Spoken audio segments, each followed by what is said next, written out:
Abramos, irmãos, a palavra de Deus na primeira carta de Pedro, capítulo 4. E nós leremos do verso 12 até o verso 19. Primeira carta de Pedro, capítulo 4, do verso 12 até o verso 19. Estou usando a nova versão Almeida. A Almeida atualizada é a Bíblia mais usada pelos evangélicos em todo o Brasil. E ela já está servindo a comunidade evangélica brasileira há muitos anos. Era preciso passar por uma atualização da linguagem. E há cerca de 3 anos a Sociedade Bíblica do Brasil começou o processo de atualização da linguagem, mantendo a fidelidade aos originais, o mesmo estilo nobre, majestoso da nossa Almeida atualizada, e lançou agora a nova Almeida atualizada, que traz essas mudanças apenas na linguagem, sem alterar o conteúdo. Eu já examinei, já usei, estou muito entusiasmado com essa nova versão. Eu creio que a leitura é muito mais fácil e, sem dúvida, vai contribuir para o nosso entendimento das Escrituras. E eu vou usar esse texto hoje à noite, essa versão. Vamos ler então 1 de Pedro 4, de 12 a 19. Amados, não estranhem o fogo que surge no meio de vocês, destinado a pô-los à prova, como se alguma coisa extraordinária estivesse acontecendo. Pelo contrário, alegrem-se na medida em que são coparticipantes dos sofrimentos de Cristo, para que também na revelação de sua glória vocês se alegrem exultando. Se são insultados por causa do nome de Cristo, vocês são bem-aventurados, porque o Espírito da glória, que é o Espírito de Deus, repousa sobre vocês. Que nenhum de vocês sofra como assassino, ladrão, malfeitor, ou como quem se mete na vida dos outros. Mas se sofrer como cristão, não se envergonhe. Pelo contrário, glorifique a Deus por causa disso. Porque chegou o tempo de começar o juízo pela casa de Deus. E se começa por nós, qual será o fim daqueles que não obedecem ao Evangelho de Deus? E se é com dificuldade que o justo é salvo, que será do ímpio e do pecador? Por isso também os que sofrem segundo a vontade de Deus entreguem a sua alma ao fiel Criador na prática do bem. Vamos orar pedindo que Deus nos dê compreensão na sua palavra, irmãos e amigos, e também na aplicação dela à nossa vida. Oremos. Ó Senhor, estamos diante da tua revelação escrita, e nós pedimos que o Senhor nos dê entendimento para interpretá-la e aplicar o seu significado à nossa vida. Queremos orar por cada pessoa que está aqui nessa noite, que tua palavra seja instrumento teu, de acordo com a necessidade de cada uma dessas pessoas. Auxilia-nos, ó Deus, na entrega dessa palavra, dando vigor, dando inteligência, simplicidade e especialmente submissão à liderança do teu Espírito Santo, para que o teu povo, de fato, ouça a tua palavra e não a voz do homem. É o que nós te pedimos em nome de Jesus. Amém. Queridos, Pedro escreveu essa carta com o objetivo de orientar os cristãos das 5 províncias da Ásia a se comportarem da maneira correta no meio das provações. No capítulo 1 dessa carta, já no verso 1, Pedro fala dos cristãos que eram forasteiros no Ponto, na Capadócia, na Galácia, na Ásia e na Bitínia. Essas 5 províncias eram parte da grande região chamada Ásia Menor. E se você está familiarizado com o livro de Atos, você vai reconhecer aqui alguns desses lugares. Eles foram lugares onde Paulo passou pregando o Evangelho. Provavelmente esses cristãos, a quem essa carta é destinada, haviam se convertido através do ministério de Paulo ou de algum dos seus associados. Pedro, depois de algum tempo, se sente dirigido por Deus para escrever uma carta àqueles irmãos daquelas 5 províncias, com o objetivo de ajudá-los a enfrentar as perseguições que estavam acontecendo naquelas regiões contra os cristãos. Nós temos que lembrar a essa altura que aquelas perseguições não eram ainda parte das perseguições oficiais que começariam no ano 68, quando Nero, então, culpou os cristãos pelo incêndio de Roma e decretou a busca, apreensão e morte de todos os cristãos. Milhares de cristãos morreram jogados aos leões, Alguns deles foram amarrados em postes, embebidos em piche e incendiados para iluminar as noites de Roma. Muita atrocidade aconteceu. Mas isso é depois do ano 68. Essa carta está localizada no final da década de 50 ou no início da década de 60. Então não era ainda aquela perseguição oficial do Império Romano. Mas eram perseguições movidas pelos patrícios, pelos concidadãos, pelos gentios, pelos pagãos em geral, que estranhavam muito os cristãos. E, sinceramente, os cristãos deveriam parecer um povo muito estranho naquela época. Eles não adoravam os deuses, todo mundo tinha muitos deuses, os cristãos só adoravam um Deus, o Deus do nosso Senhor Jesus Cristo. Os cristãos não participavam dos festivais religiosos que a cultura greco-romana patrocinava a todo momento. Todo emprego tinha um patrono, um deus, uma deusa, e havia festivais em honra a esses deuses, centenas de templos, às vezes numa mesma cidade, e os cristãos não participavam destas coisas que eram consideradas atividades sociais. Os cristãos não chamavam o imperador de Senhor, porque era um título que eles dedicavam somente a Jesus Cristo. E corria boatos maldosos, eu já mencionei aqui para vocês, não é, de que além de ateus e maus cidadãos que não reconheciam a autoridade do imperador, os cristãos eram canibais, né, porque eles, como nós vamos fazer hoje à noite, eles se reuniam para comer a carne e beber o sangue de alguém, não é? Então a mente pagã via nisso, né, não entendia o que é que nós vamos fazer nessa noite. Ser cristão naquela época, portanto, significava ser insultado, criticado, caluniado, injuriado, sofrer ameaças, passar por vergonha, sofrer insultos. É desse tipo de perseguição que Pedro está tratando aqui. Ainda não é aquele momento de agressão.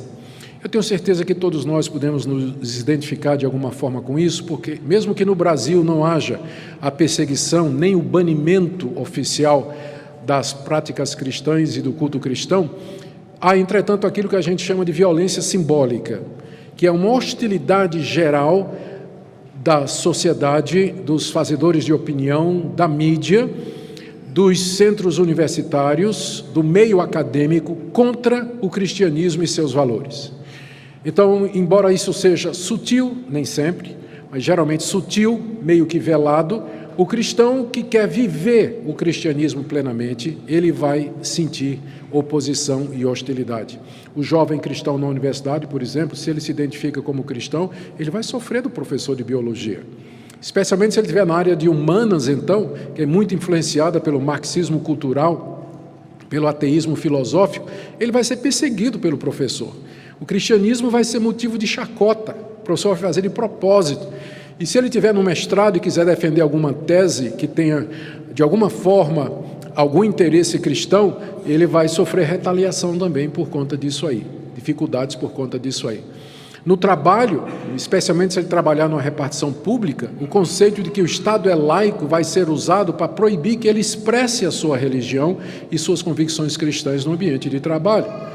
Então, aos poucos, estes agentes vão empurrando o cristianismo para fora da arena pública, querendo que se torne apenas uma questão de preferência pessoal, que meu cristianismo seja algo pessoal que eu pratico dentro de casa e, no máximo, dentro das quatro paredes do templo da igreja onde eu congrego.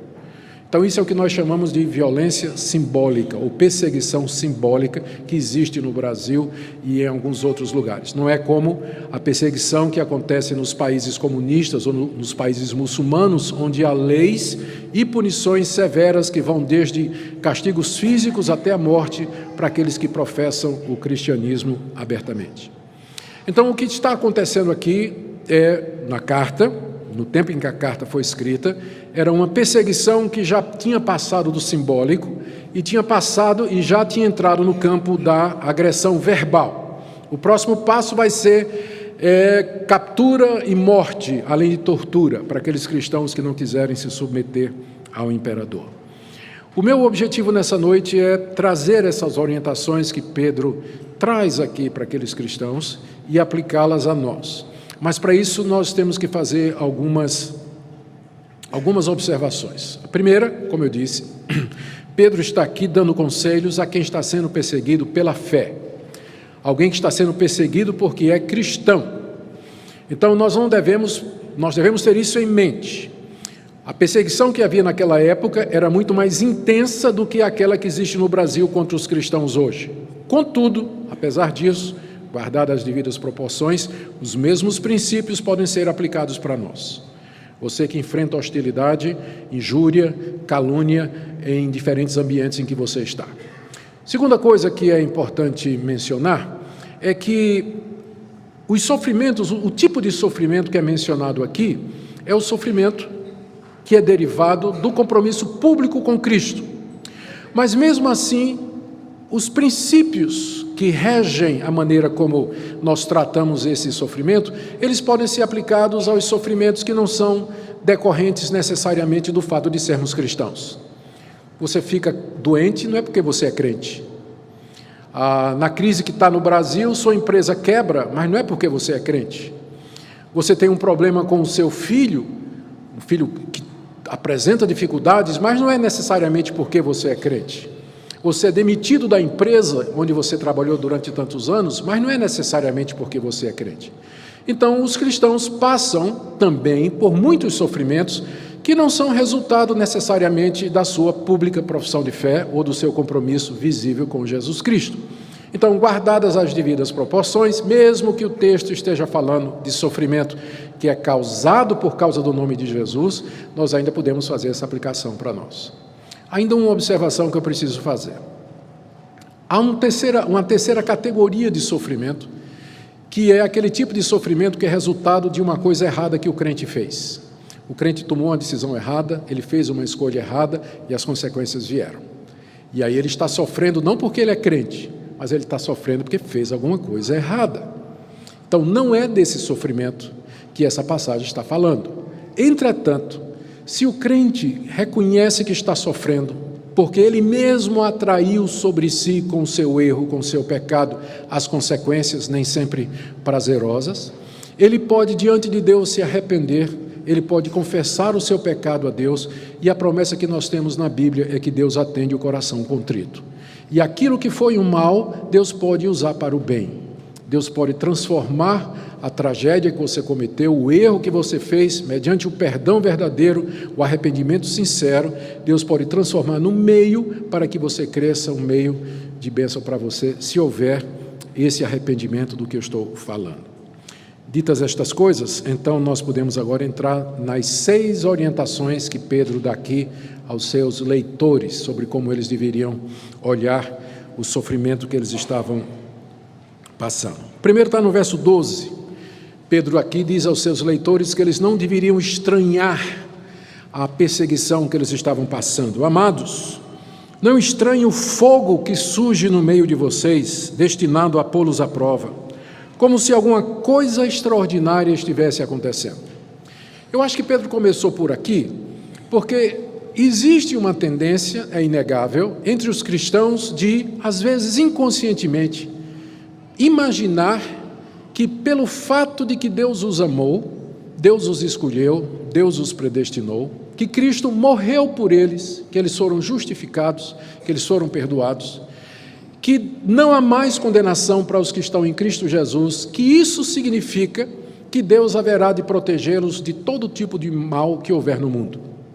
Ou seja, tem cristãos que acham que o fato de terem sido aceitos por Deus significa um indulto ou um salvo-conduto aqui nesse mundo, que eles não vão sofrer como os outros sofrem. E é natural que a gente pense isso, afinal, Deus nos amou, Deus deu o seu Filho por nós, e Deus fez grandes promessas ao seu povo. É natural pensar que isso também inclui que aqui nesse mundo nós vamos comer só do melhor da terra, que nós vamos ter um bom emprego, vamos arrumar um marido, vamos arrumar uma esposa, um carro do ano, vamos ter uma casa própria. Se Deus já deu o maior, que é o seu Filho Jesus, por que Ele não dá o menor, que são essas outras bênçãos? Então é natural pensar isso. Mas Pedro aqui ensina que o fato de sermos cristãos não representa um salvo-conduto aqui nesse mundo. Nós estamos sujeitos aos mesmos sofrimentos que as outras pessoas estão passando, e inclusive maiores, como ele vai dizer mais adiante. Por isso ele diz: amados, não estranhem o fogo, não estranhem o incêndio que vier, como se alguma coisa extraordinária estivesse acontecendo com vocês. Não está acontecendo nada extraordinário.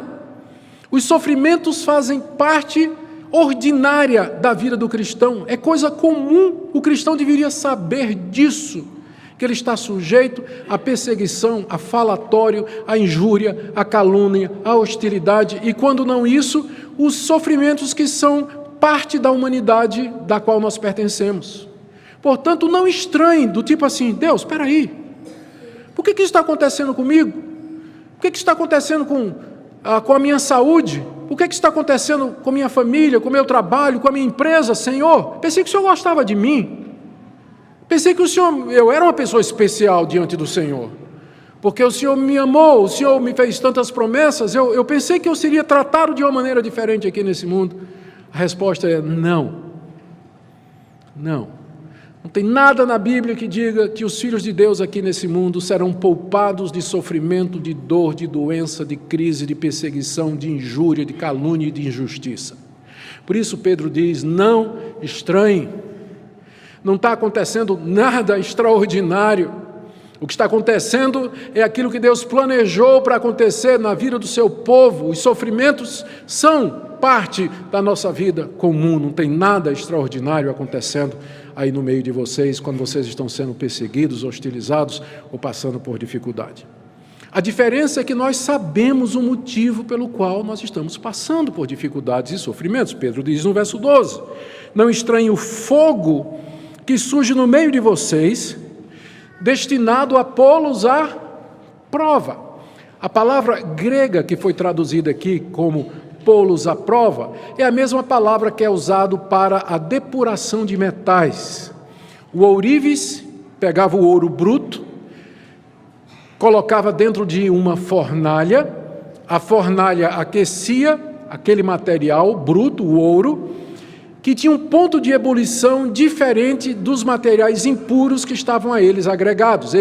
O ponto de fusão do ouro é diferente daqueles materiais impuros. Então, pelo fogo, o ourives separa o ouro das impurezas. Essa é a figura que está aqui. Pedro está dizendo, não estranhe esse fogo que aparece na vida de vocês, porque o alvo deles é depurar a fé de vocês. Por isso que não está acontecendo nada de extraordinário. Porque esse é o plano de Deus, é assim que Deus faz para que os seus filhos cresçam, para que os seus filhos ganhem caráter, para que eles sejam purificados das suas fraquezas espirituais, é através exatamente do sofrimento. Porque tem muita coisa que nós não vamos aprender somente ouvindo sermões e lendo bons livros. Deus tem que usar a escola do sofrimento para nos ensinar, a nos fazer crescer. E eu sei que se você for honesto, você vai admitir isso. Que aqueles períodos da sua vida em que você mais orou, leu a Bíblia e buscou a Deus, foi quando tudo deu errado na sua vida. Porque quando tudo estava indo muito bem, você sabe que você relaxou, não é que você não ama a Deus, mas você não orava com o mesmo fervor, você não pegava a Deus pela fé em oração, insistindo com Ele. Você aprendeu mais exatamente naqueles períodos de dor, de sofrimento, de crise, não é verdade? Deus sabe que é assim que nós funcionamos, por isso não estranhe. Não está acontecendo nada extraordinário quando o sofrimento bate à sua porta, quando o incêndio vem, porque o alvo dele é exatamente provar a sua fé. Provar no sentido de purificar e refinar.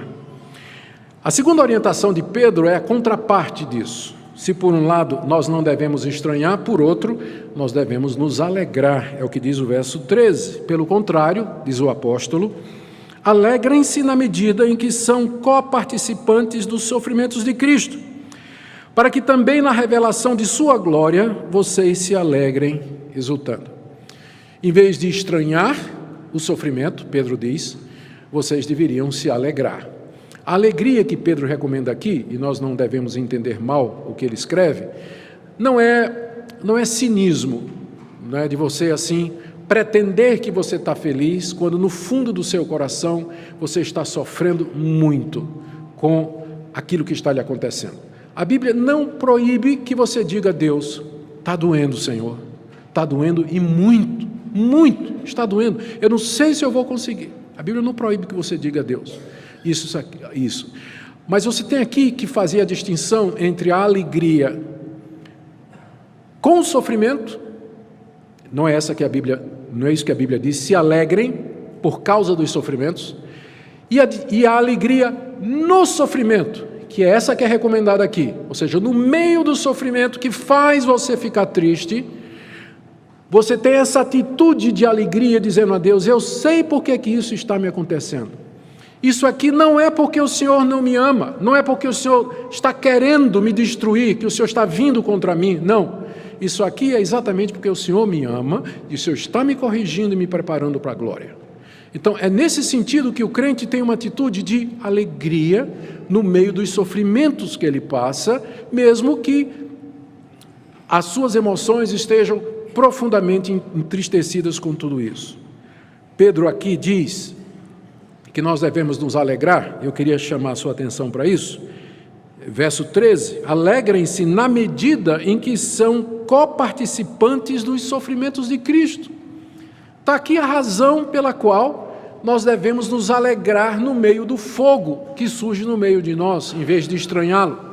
É porque o sofrimento do cristão, por causa do nome de Cristo, faz com que ele seja coparticipante dos sofrimentos de Cristo. Cristo morreu, veio a esse mundo, sofreu e morreu por nós. E Deus depois o elevou à glória, e ele virá em glória no final de todas as coisas. Deus nos trata exatamente da mesma maneira como ele tratou seu filho. Aqui nesse mundo, a nossa via crucis não vai do palácio de Herodes até o Gólgota, mas é do dia que nascemos ao dia que morremos. É nossa via crucis aqui, e que nós vamos carregar a cruz, sofrermos por conta de Jesus, e depois é que vem a glória. Veja que Pedro diz aqui no final do verso 13, para que também na revelação de sua glória vocês se alegrem exultantes. No momento a glória de Cristo está velada, está escondida do mundo, mas Deus vai revelar a glória de Cristo. Deus vai mostrar ao mundo que aquele que sofreu na cruz, como um expatriado, como um traidor do seu povo, como um renegado, um falso profeta, era na verdade o poderoso Filho de Deus, executando o plano eterno de redenção. Isso está velado ao mundo agora. O mundo não vê Cristo dessa forma. Mas um dia, Deus revelará a glória de Cristo. E nesse dia, ele diz aqui, nós nos alegraremos, exultantes, jubilosos. Mas note que a esperança que nos é dada aqui, o conforto que nos é dado aqui, é para o futuro. A Bíblia não apresenta absolutamente nada nesse mundo que possa alegrar, consolar e satisfazer o nosso coração.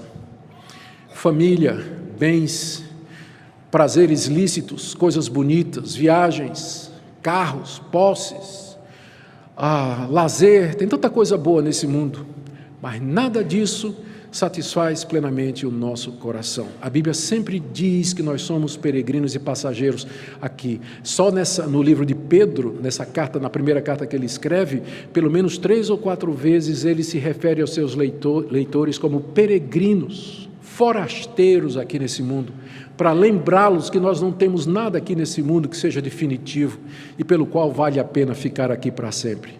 A nossa esperança está na glória, na revelação de Jesus Cristo. É lá que nós vamos alegrar-nos e nos exultantes com a vitória dele. Então, está aqui a razão pela qual nós deveríamos nos alegrar agora. É porque nós estamos sendo coparticipantes dos sofrimentos de Cristo. E nós vamos seguir exatamente o mesmo caminho. Primeiro o Gólgota, primeiro a cruz e depois a glória. O problema com essas teologias da glória que nós encontramos em algumas igrejas aí é que elas colocam a teologia da glória antes da teologia da cruz, ou na verdade simplesmente elimina a teologia da cruz e apresenta só a teologia da glória, que aqui nesse mundo Deus quer que você seja feliz, bonito, saudável, torcedor do São Paulo e por aí vai, coisa dessa natureza, não é? São Paulo não, era o quê? É Goiás aqui, não é? Goiás, alguma coisa desse tipo. A Bíblia não promete isso para ninguém. Ao contrário, ela nos adverte a esperarmos sofrimentos. Por isso, primeira orientação, não estranhe quando o sofrimento bater a sua porta. Segundo, você se alegre, porque você está sendo coparticipante dos sofrimentos de Cristo. Se você está participando dos sofrimentos dele, você também vai participar da glória dele. É um sinal de que você é de Deus e de que a glória lhe aguarda. Terceira orientação de Paulo está no verso 14. Se os homens insultam vocês, lembrem-se que, por outro lado, Deus bendiz vocês. Se são insultados por causa do nome de Cristo, vocês são bem-aventurados, porque o Espírito da glória, que é o Espírito de Deus, repousa sobre vocês. Se vocês são insultados, com isso Pedro revela a fonte do sofrimento dos seus leitores. Eles estavam sendo insultados, injuriados. O pessoal chamava palavrão, chamava nomes, fazia ameaças, xingava os cristãos. Lá na sociedade deles, em que eles estavam, lá nas suas famílias, no seu trabalho, em praça pública.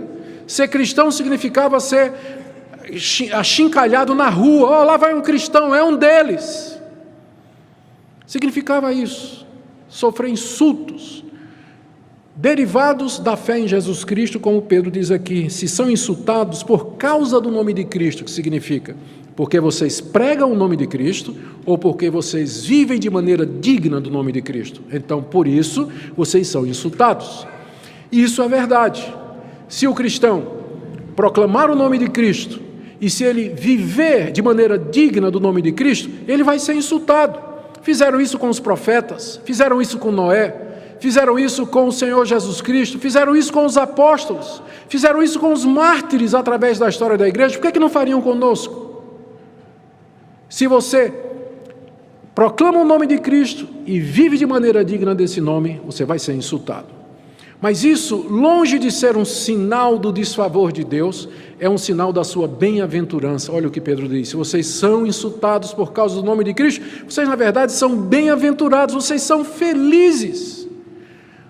Pedro deve ter ouvido, claro, Pedro ouviu quando Jesus Cristo disse no Sermão do Monte: bem-aventurados sois vós quando vos perseguirem, vos injuriarem e mentindo disserem todo mal contra vós, porque foi assim que os seus pais perseguiram os profetas antes de vós.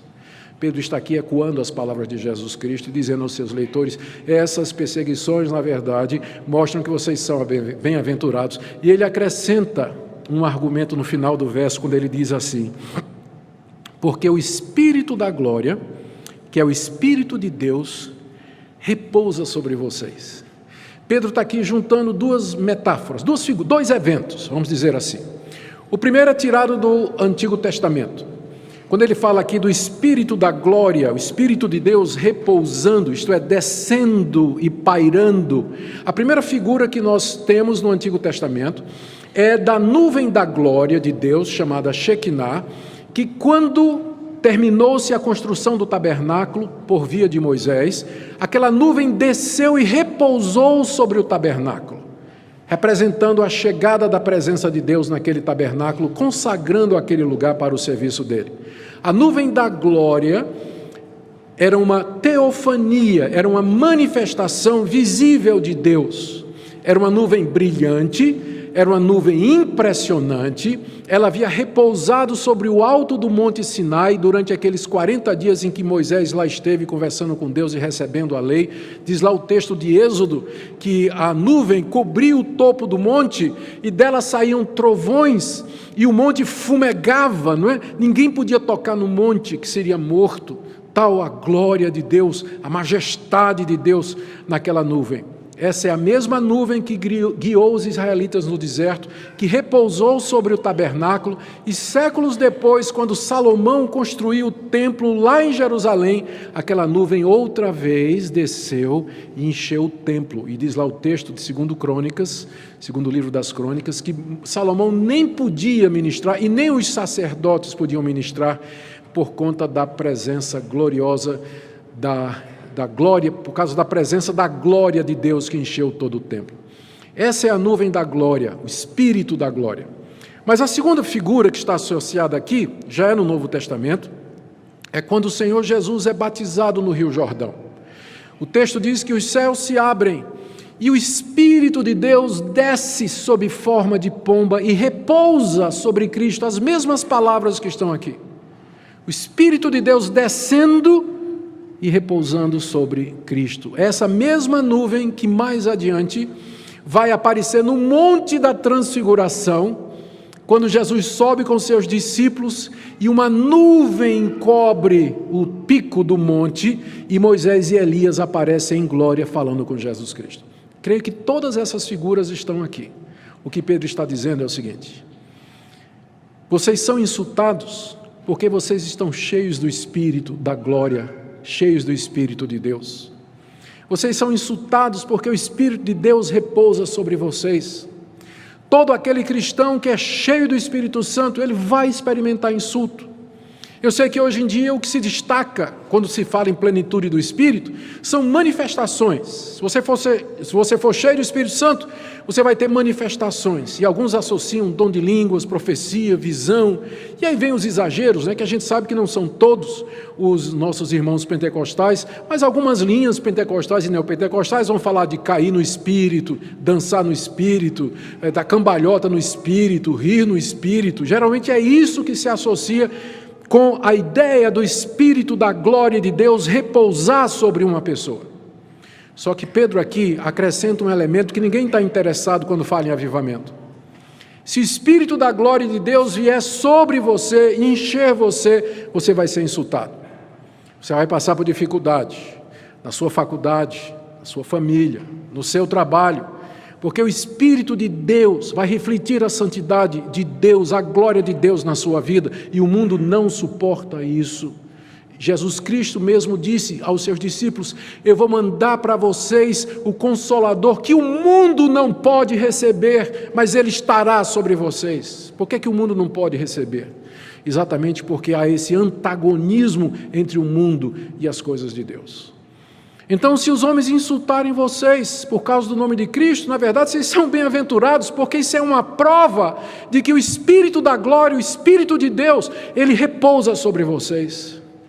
Então, em vez de vocês desanimarem, ou desistirem, ou estranharem esse tipo de coisa, vocês podem dizer: ó Deus, que privilégio, eu quero mais do Teu Espírito, eu quero que o Senhor me encha mais e mais do Espírito, da Tua glória, para que eu reflita Jesus Cristo aqui nesse mundo. Mas agora vamos para uma quarta observação de Pedro, a orientação que está nos versos 15 e 16, que é uma espécie de aviso, Pedro aqui está fazendo uma ressalva, talvez essa seja a melhor palavra. Pedro faz uma ressalva. Ele está dizendo até aqui: vocês devem se alegrar com o sofrimento. Vocês devem perceber que o sofrimento, na verdade, é instrumento de Deus na vida de vocês. E, portanto, vocês devem se sentir gratos a Deus, porque o Espírito de Deus repousa sobre vocês. Mas, Pedro diz, eu estou falando do sofrimento por conta de ser cristão. Verso 15. Que nenhum de vós sofra como assassino, ladrão ou malfeitor, ou como quem se mete na vida dos outros. Mas se sofrer como cristão, não se envergonhe, pelo contrário, glorifique a Deus por causa disso. O que Pedro está dizendo aqui é o seguinte: o sofrimento que eu estou falando aqui é o sofrimento porque você é crente, que é decorrente da sua postura como cristão. Se você tem que sofrer, não sofra porque você é assassino, ladrão ou malfeitor. 3 coisas que são criminosas. E às vezes acontece que você encontra gente, crente que se diz cristão, que está sofrendo porque é um assassino, é um ladrão ou um malfeitor. Malfeitor é uma palavra muito ampla no grego, significa todo tipo de mal feito. Ele fez algum mal feito e está sendo penalizado ou pelo Estado ou pela lei, está sendo processado, ou então está sendo ameaçado, alguém tomou as dores e está querendo tomar satisfação, mas é porque ele fez alguma coisa errada. Pedro disse: se você que é crente, se você vai ter que sofrer, não sofra por conta disso, porque isso não é nenhum mérito, isso não é nenhuma glória, isso não é nenhum motivo de satisfação ou de agradecer a Deus se você está sofrendo por esse tipo de coisa. E parece que eu estou ouvindo você dizer assim: ah, pastor, mas eu escapei disso aqui, porque eu não sou assassino, eu não sou ladrão e eu não sou malfeitor. Mas a lista não terminou. Diz também: nem como quem se mete na vida dos outros. Não tem um povinho que se meta mais na vida dos outros do que o crente. Pense num povo para se meter na vida dos outros.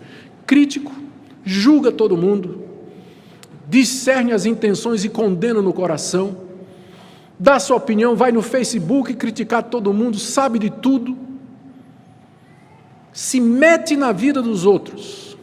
E aí vem a rebordosa, porque o pessoal não gosta que a outra pessoa vai meter o nariz na sua vida, não é? E aí a pessoa reage, e a pessoa vem forte, não é? Contra o metido. Aí lá vai o metido pedir oração na igreja. Eu estou sendo perseguido, pastor, ore por mim, porque lá no Facebook tem uma perseguição contra mim, só porque eu digo a verdade, pastor. Só porque eu sou sincero. Geralmente essas pessoas que usam esse argumento, né, eu sou muito sincero, eu digo logo o que eu estou pensando, elas não gostam quando são tratadas do mesmo jeito. Elas não gostam. É bom para elas, para os outros não. Então, a regra é essa: se você vai sofrer, que você não sofra como assassino, como ladrão malfeitor, ou como quem se mete na vida dos outros. Ou seja, que, generalizando, que o seu sofrimento não seja causado pelos seus malfeitos, pelos seus erros, pelas suas escolhas erradas. Mas se você sofrer como cristão, é o verso seguinte, verso 16, não se envergonhe. Não tenha vergonha de se você passar por humilhação, sofrimento, xingamento, porque você é cristão. Está me ouvindo, adolescente? Você, moça, adolescente, está me ouvindo?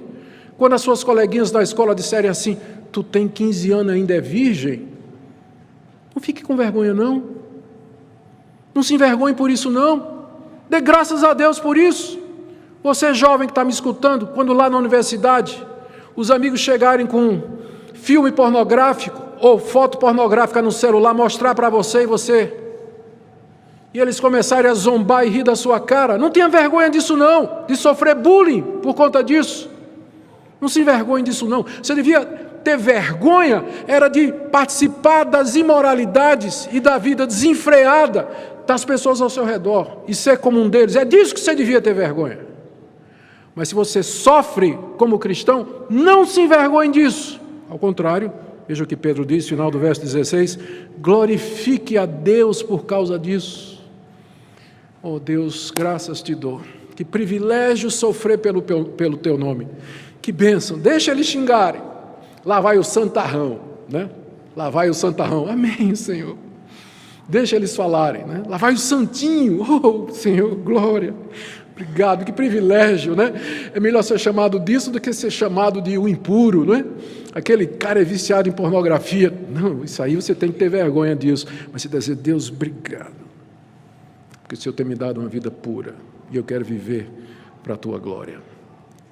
Amém. Agora, como eu disse na introdução, se por acaso você caiu numa destas coisas aqui, não quer dizer que Deus desistiu de você. Você pode, em verdade, se arrepender destas coisas, confessá-las a Deus, se reconciliar com Deus e pedir a Deus que Deus transforme o sofrimento que você está passando agora como consequência dos seus pecados em um meio para a sua santificação e para o seu crescimento. E aquilo que antes foi motivo de vergonha poderá se tornar depois motivo de glória. Um dia o rei Davi fez uma coisa muito ruim. Ele caiu nessa lista aqui. Ele, além de ter adulterado, mal feito, ele mandou matar o marido de Batseba, assassinado. E confrontado pelo profeta Davi. Foi um erro terrível. E aí as coisas começaram a dar errado no reino de Israel. Ele é confrontado pelo profeta Natã. E ele se arrepende. Ele confessa sinceramente a Deus. E como fruto do seu arrependimento, ele escreveu o Salmo 32 e o Salmo 51, que são 2 salmos penitenciais que expressam o coração arrependido do crente verdadeiro quando ele cai em pecado. E estes 2 salmos vêm abençoando a vida de milhares de pecadores iguais a Davi até o dia de hoje. Era o salmo predileto de Agostinho, o Salmo 32, que o tinha escrito à cabeceira da sua mesa. Aquilo que foi uma desgraça, Deus transformou em bênção. Mas o que é que houve entre uma coisa e outra? Arrependimento verdadeiro. Você pode fazer isso, não é o fim se você caiu. Se você errou e está sofrendo pelos seus erros, isso pode ser transformado pelo poder de Deus. Vamos para a 5ª orientação de Pedro, está aí do verso 17 até o verso 18. 17 até o verso 18. Quando eu comecei a namorar a Minka, a minha esposa, eu estava no primeiro ano do seminário. E ela era uma das filhas do reitor do seminário. Na verdade, é mais bonita, né? E eu, então, jovem seminarista, namorando a filha mais bonita do reitor. Eu sei que talvez as irmãs dela podem estar vindo isso aqui, então não é nada, né, contra as irmãs, são muito bonitas também. Mas eu estava muito feliz.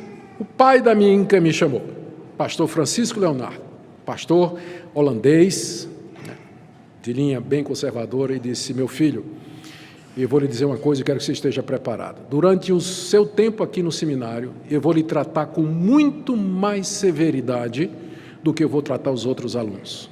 Eu vou tornar a sua vida muito mais dura do que a vida dos outros estudantes, porque eu não quero abrir a porta para que alguém diga que eu estou facilitando para você, porque você vai ser meu genro. E dito e feito, foram 4 anos de incêndio, de coisa extraordinária acontecendo, de provações, não é? 4 anos. Mas eu entendo o que é que o reverendo Francisco queria mostrar, e o que é que ele pretendia fazer. Eu creio que é exatamente isso que Pedro está dizendo aqui, nos versos 17 e 18. Porque chegou o tempo de começar o juízo pela casa de Deus. E se começa por nós, qual será o fim daqueles que não obedecem ao Evangelho de Deus? E se é com dificuldade que o justo é salvo, o que será do ímpio e do pecador?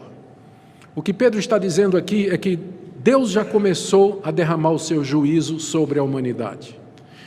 Com frequência, ao ouvirmos a palavra juízo, nós pensamos naquele último dia, dia do juízo final. Mas acontece que a Bíblia é muito clara quando diz que esse dia já começou. Na verdade, é um período entre a ressurreição de Cristo e sua segunda vinda. Esse período é chamado na Bíblia de os últimos tempos, a última hora, fins dos tempos, fins dos séculos. Paulo diz em Romanos 1,18 que a ira de Deus se revela presente, está se revelando dos céus contra nós.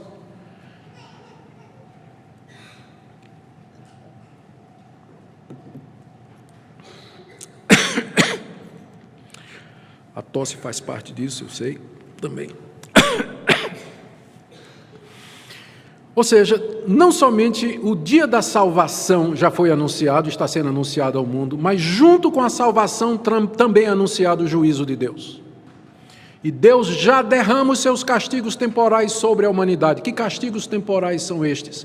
Acidentes, tragédias, fomes, terremotos, calamidades, convulsão dos povos, incerteza, guerras, políticas, todos os desastres que têm acompanhado a história da humanidade. Jesus tem uma lista deles, lá em Mateus 24, quando os discípulos perguntam a respeito dos sinais dos tempos. E Jesus disse: não se engane, terremoto, praga, fome, guerra, perseguição. Ele disse isso há 2000 anos e continua exatamente do mesmo jeito ou pior. Ou seja, o juízo já começou. Deus já está derramando o seu desprazer e a sua ira. Hoje, parada gay em São Paulo. Dizem lá que encheu a Paulista. Eu olho para aquilo ali e me lembro de Romanos 1, dizendo que Deus entregou a humanidade aos seus próprios desejos. Deus os entregou às suas próprias paixões. É sinal do juízo de Deus quando a sociedade perde todo o referencial, especialmente da sua identidade sexual, que é dada no seu nascimento, que faz aquilo que nós somos e compõe a nossa identidade. Deus os entregou a paixões infames para que desonrassem o seu corpo entre si. Faz parte dos juízos de Deus sobre a humanidade, quando Ele finalmente entrega aos homens a todas as suas paixões. Nós estamos vivendo o juízo. Já começou. Agora, o que é que Pedro está dizendo aqui é que Deus começa com a casa dele. Está vendo aqui no início do versículo? Chegou o tempo de começar o juízo pela casa de Deus. A casa de Deus é uma expressão no Antigo Testamento para se referir ao templo. Mas no Novo Testamento se refere à igreja, não igreja, edificação, mas o povo de Deus que aqui se reúne ou em qualquer lugar. O juízo de Deus começa com a sua igreja. E isso não é difícil de demonstrar, não. Me mostre um povo que tem sofrido mais através da história do que os cristãos. martirizados, perseguidos pelos 10 imperadores romanos até o ano 400, perto do ano 400, jogados às feras, apedrejados, enforcados, torturados. Durante a Idade Média, nos países comunistas, nos países muçulmanos, nós vemos nas mídias sociais, que a grande mídia não noticia, crentes sendo decapitados, igrejas sendo explodidas com mulheres e crianças dentro, cristãos fuzilados. Nunca houve um povo tão perseguido como os cristãos, sem fazer pouco do sofrimento, por exemplo, dos judeus. Mas comparativamente falando, não chega nem perto. Se calcula que anualmente 200 mil cristãos são mortos no mundo por conta da sua fé. O juízo de Deus já começou e ele começa pela casa dele. Agora é claro que para nós estas coisas não são juízo condenatório, porque nenhuma condenação há para os que estão em Cristo Jesus. Cristo já levou toda a nossa condenação, mas estes sofrimentos, eles são o juízo purificador de Deus para depurar a nossa fé, para nos fazer crescer, não para nos destruir, mas pelo contrário, para fazer com que nós almejemos e aproveitemos melhor a glória. Mas para o mundo, isso é o prenúncio do sofrimento eterno. Os juízos temporais de Deus antecipam os juízos eternos, o sofrimento sem fim no inferno. Daí a pergunta de Pedro: chegou o tempo de começar o juízo pela casa de Deus. Aí ele pergunta: e se começa por nós, qual será o fim daqueles que não obedecem ao Evangelho de Deus? Ora, se Deus trata os seus filhos dessa forma, o que ele não fará no dia do juízo com os ímpios? Se ele trata assim quem obedece ao Evangelho, o que é que ele vai fazer com quem não obedece ao Evangelho? Eu espero que aqui na minha audiência nessa noite, e dos que me ouvem também pela internet, não tenha ninguém nessa condição de desobediente ao Evangelho, porque é isso que vai acontecer com você. Se Deus aos seus filhos trata dessa forma, João Batista decapitado, seu próprio filho crucificado, os apóstolos mortos, os cristãos queimados em Roma, se Deus, outras pessoas bombardeadas nesses países comunistas, se Deus permite que isso aconteça com seus filhos, o que é que você acha que Ele vai fazer com você no dia do juízo? Você espera alcançar alguma misericórdia de Deus no dia do juízo? Que é a pergunta do verso seguinte, verso 18. Se é com dificuldade que o justo é salvo, que será do ímpio e do pecador? O justo aqui é o que é justificado pela graça mediante a fé em Cristo Jesus. Está dito aqui que ele é salvo com dificuldade. A dificuldade aqui não é da parte de Deus, como se Deus tivesse dificuldade em salvar alguém. Dificuldade aqui significa sofrimento. A pessoa que é justificada pela fé, ela será salva, mas ela vai passar por muito sofrimento. Como Paulo disse aos discípulos, nos importa, através de muitas tribulações, entrar no reino de Deus. Ora, se aquele que foi justificado pela fé, para chegar na glória, ele vai passar por muitas dificuldades, o que será do ímpio e do pecador? O que vai ser do ímpio e do pecador no dia do juízo? Com isso, Pedro está querendo que os seus leitores vejam o quadro maior, porque a tendência do crente é essa, é mimimi. Começou a dar errado na vida dele, ele começa a se queixa de Deus, reclama de Deus, acha que está sendo injusto. É como se Pedro dissesse: eu quero que você olhe o quadro maior, olha para a tua vida e o teu sofrimento da perspectiva maior. O juízo de Deus está sendo derramado e ele atinge toda a humanidade. E Deus está começando por nós. Isso aí não é nada diante daquilo que Deus já fez com que os seus filhos passassem aqui nesse mundo. O alvo de Deus é preparar o mundo para o dia do juízo, para que ninguém abra a boca diante de Deus e diga: o Senhor está sendo injusto. O Senhor está sendo injusto ao me mandar para o inferno. A última orientação está no verso 19.